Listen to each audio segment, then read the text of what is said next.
Well, today we're going to be looking at enabling SIO operation, SDrive specifically, on the 5200 XEGS. So this here is it's actually the first prototype of this board, and it has, standard SIO jack on it, and SDrive. It also has a MIDI player. But for today, we are just going to really concentrate on getting the SDrive to actually come up and boot. So let's go ahead and and let's take a quick look. This is the board kind of assembled over here. It's kind of hard to see it because it sits upside down once it gets plugged in. So let's go ahead and boot this baby up. And it's got a high-speed SIO OS on it, so it comes up pretty quickly.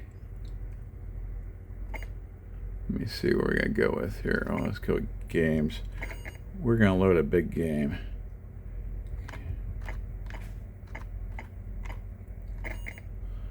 And that would be Atari Blast.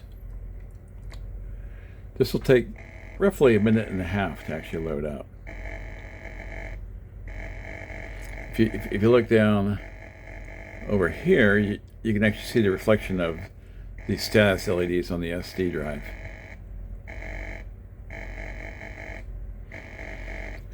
Now, I did run into some problems when I first assembled the system.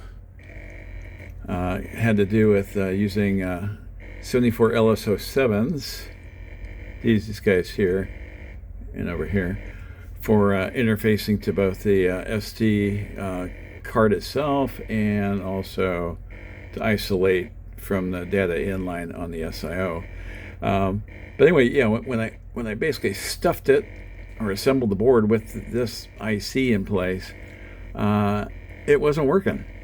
And I've tried a lot of different things, even add some pull-up resistors and a few other changes in values of some of those pull-up resistors, and it just refuses to actually work. And so what I end up having to do, and this is what happens when you try and do something new, what I end up having to do is I reverted it to using Schottky diodes.